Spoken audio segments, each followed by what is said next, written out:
अभी लगभग रात का 1 बज रहा है और बिल्कुल ही सन्नाटा छाया हुआ है। चलो स्टोरी में थोड़ा सा बैक आ जाओ, अभी बताता हूँ हम लोग रात में कहाँ फंस गए थे। तो अचानक में हम लोगों को 350 किलोमीटर दूर का भाड़ा मिल जाता है। 8,500 का डीजल भरा हम लोग आ जाते हैं जहाँ से माल उठाना था। अब यही वाला पाइप लेकर हम लोगों को जाना है। इसकी वजन की बात करें तो 300 से 350 किलो का होता है। तो फटाक से हाइड्रा पाइप को उठाकर गाड़ी में रखने लगते हैं। अब 3 ही पाइप था और उठाकर रखना ही था, तो फटाक से गाड़ी लोड हो जाती है। फटाक से डाला बंद करके मैं आ जाता हूँ केबिन में, क्योंकि कुछ खाया नहीं था दिन में, तो मैं अपना चिकन राइस खाने लगता हूँ। मैं बता दूं, मुझे चिकन राइस अच्छा नहीं लगता है, मुझे बिरयानी अच्छा लगता है। अब 350 किलोमीटर जाना था, तो हम लोग शाम को 4 बजे निकल जाते हैं। तकरीबन 100 किलोमीटर की गाड़ी चलाने के बाद हम लोग लेते हैं छोटा सा ब्रेक। पानी वगैरह पीने के बाद हम लोग फिर निकल जाते हैं अपने सफर पर, और मैं अपना पाले फ्रूट खाते हुए चलता हूँ। और लगभग 1-2 किलोमीटर का टनल पार करने के बाद हम लोग रुकते हैं एक ढाबे पर, क्योंकि 170 किलोमीटर गाड़ी लगातार चल चुकी है, तो अब टायरों को थोड़ा आराम चाहिए। जब तक हम लोग खाना खाएंगे तब तक टायर भी ठंडा हो जाएगा, इसलिए हम लोग आ जाते हैं ढाबा के अंदर। अब भूख भी लगी थी, तो फटाक से खाना मंगाकर हम लोग खाने लगते हैं, और खाना खाने में काफी टेस्टी था। खाना खाने के बाद मैं गाड़ी के पास आकर टायर को टोक कि अभी भी गर्म है कि ठंडा हो चुका है, जो कि आधा घंटा रेस्ट मारने के बाद टायर ठंडा हो चुका था।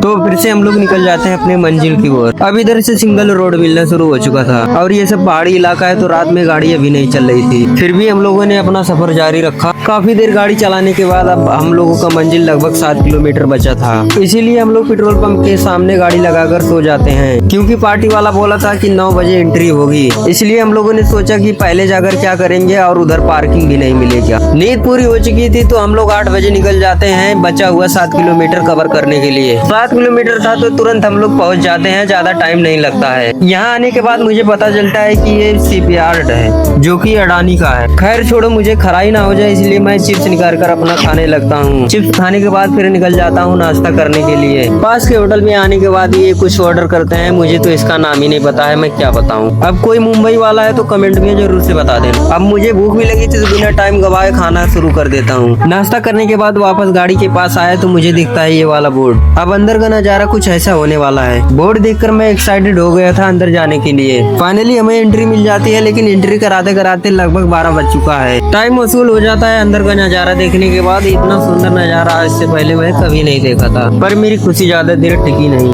पता चलता है कि यहाँ कैमरा का यूज करना बिल्कुल मना, तो कर क्या सकते हैं। वॉशरूम में थोड़ा मौका मिलता है, तो यही सब हेलमेट मुझे पहरा देते हैं, क्योंकि सेफ्टी फर्स्ट। अब मैं जा रहा हूँ कैंटीन में खाना खाने, मिलते हैं बाहर। गाड़ी खाली होते होते शाम का 5 बज गया था, तो फिर से आज रात को ही हमें 350 किलोमीटर का सफर पूरा करना पड़ेगा। तो लाइक फॉलो सब्सक्राइब, मिलते हैं कल।